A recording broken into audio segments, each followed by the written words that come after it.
सभी साथियों को प्यार भरा नमस्कार, जय हिंद। कैसे हो आप सभी लोग? उम्मीद करता हूं कि आप अच्छे हैं, मस्त हैं और स्वस्थ हैं। अपने पढ़ाई को निरंतर आप लोग जारी रख पा रहे हैं।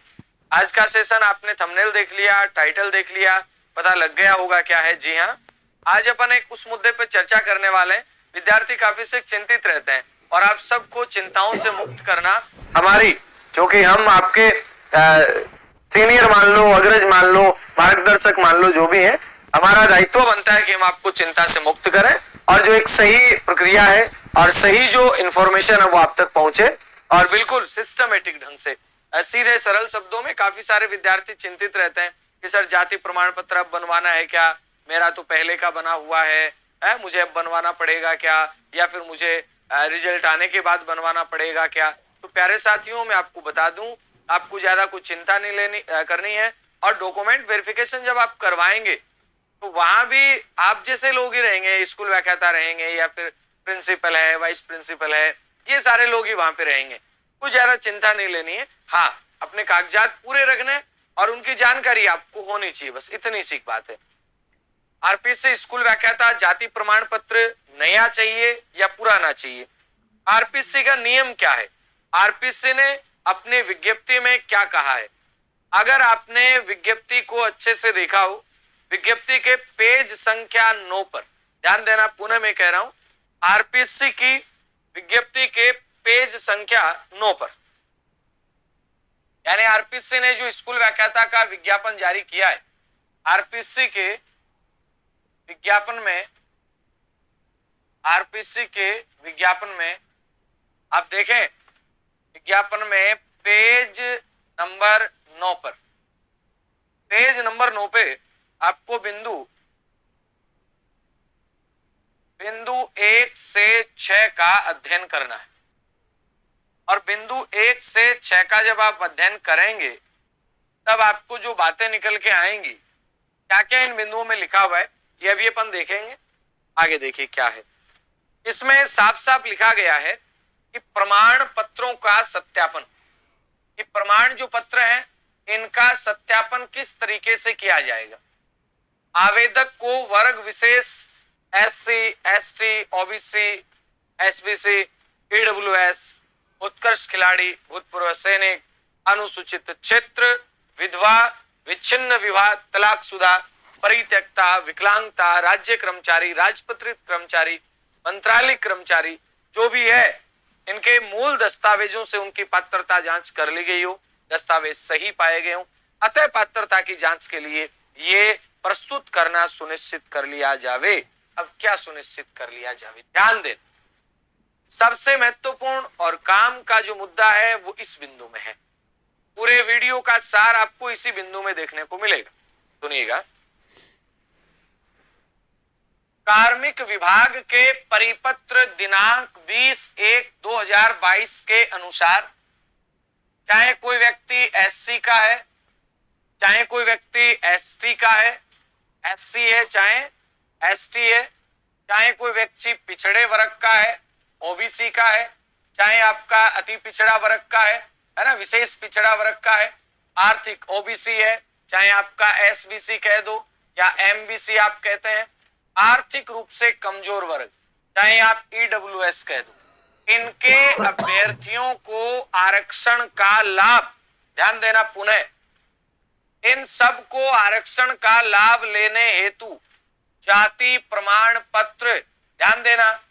अब जाति प्रमाण पत्र कब का चाहिए, विज्ञप्ति में साफ लिखा हुआ है, लेकिन अपन क्या है कि थोड़ा सा ध्यान नहीं दे पाते हैं, हमारी नजर केवल सीटों पे रहती है और सीट पे रहने के बाद में हम विज्ञप्ति में देखते हैं कि आवेदन की अंतिम तारीख क्या है। बाकी एक एक चीज अगर पढ़ लें तो कहीं कोई आपको दिक्कत होने वाली नहीं है। तो जाति प्रमाण पत्र ऑनलाइन आवेदन की अंतिम तिथि तक, ध्यान देना, क्या करें, ऑनलाइन आवेदन की अंतिम तिथि तक जारी किया हुआ प्रस्तुत करना होगा। यानी इसका मतलब ये है कि जिस दिन आप ऑनलाइन आवेदन की अंतिम तिथि है, जैसे मान लो कि 4 दिसंबर है, तो 4 दिसंबर से पहले का आपके पास जाति प्रमाण पत्र होना चाहिए। 4 दिसंबर से पहले का।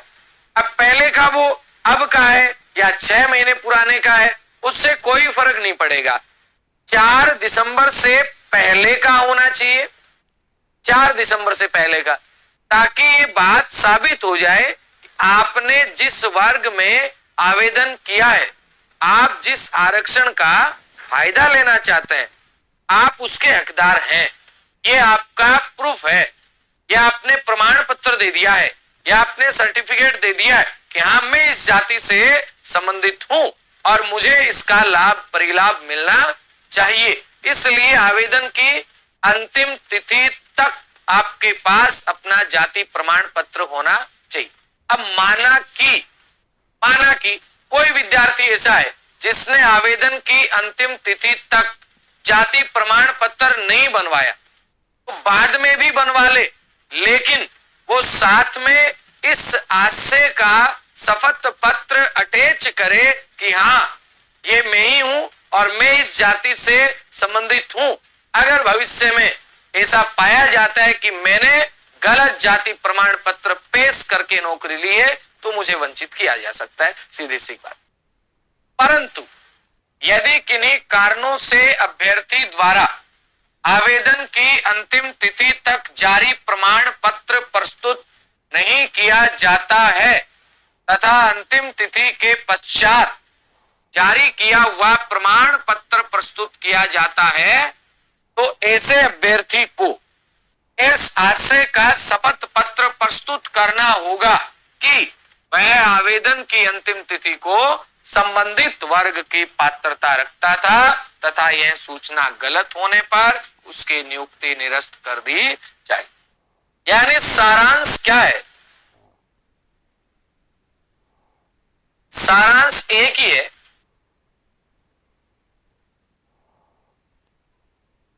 अभी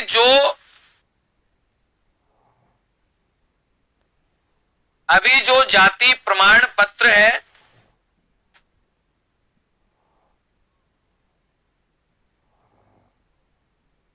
वो चलेगा। और हाँ, इसमें नहीं लिखा हुआ है, लेकिन मैं आपको एक बात बता दूं, जब भी आपका सिलेक्शन हो उसके बाद में एक नवीन बनवा लेना। तो नोट लगा के आप लिख लें,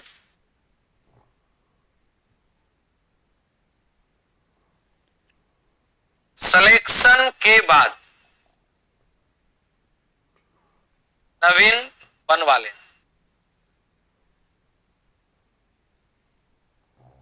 जैसे AWS है, मान लो कोई AWS का विद्यार्थी है, अभी जो आपके पास AWS है वो चलेगा, और जैसे आपका सिलेक्शन हो जाता है उस टाइम एक और बनवा लेना। जब भी डॉक्यूमेंट वेरिफिकेशन होगा दोनों देखे जाएंगे। ये पहले वाला तो देखा ही जाएगा, आपने जब आवेदन किया उस टाइम आप उस कैटेगरी में थे या नहीं थे वो तो देखा ही जाएगा, तो वो तो आपके पास होना ही चाहिए। अब दूसरा मान लो अब नहीं है तो फिर आप शपथ पत्र लगा देना, यहाँ भाई मैं इस कैटेगरी से हूं। तो ये बात है, मुझे नहीं लगता अब आपको कोई शंका रही होगी कि आरपीएससी के विज्ञापन के पेज संख्या 9 पर बिंदु संख्या 1 है पात्रता से संबंधित। आगे सुन, बिंदु संख्या 2 करेगी पिछड़ा वर्ग अति पिछड़ा वर्ग के प्रमाण पत्र में निवास स्थान, ध्यान देना, यानी जो ओबीसी के एमबीसी के जो आपके सर्टिफिकेट हैं उनमें निवास स्थान, creamy layer, non creamy layer की प्रविष्टियां सही हो, पूर्ण हो। पिछड़ा वर्ग अति पिछड़ा वर्ग का प्रमाण पत्र जो नियमानुसार पिता और माता की आय के आधार पर सक्षम अधिकारी द्वारा निर्धारित प्रपत्र जारी किया हुआ होना चाहिए। अन्य पिछड़ा वर्ग अति पिछड़ा वर्ग की विवाहित महिला आवेदक, अगर मान लो शादी हो गई है, आरक्षित प्रवर्ग का लाभ प्राप्त करने के लिए अपने पिता के नाम, निवास स्थान व आय के आधार पर सक्षम प्राधिकारी द्वारा विहित प्रारूप में नियमानुसार जाति प्रमाण पत्र विस्तृत आवेदन पत्र के साथ प्रस्तुत करना आवश्यक है। मान लो कि कोई महिला वो आपका विवाहित हो गई है, लेकिन उसके बाद भी उसको जाति प्रमाण पत्र वो पिता के नाम का बनवाना होगा।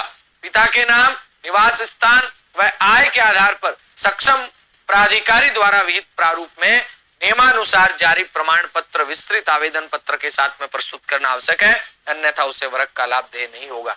पति के नाम का, निवास स्थान आय के आधार पर जारी प्रमाण पत्र मान्य नहीं होगा। यानी जाति प्रमाण पत्र पति के नाम वाला मान्य नहीं होगा।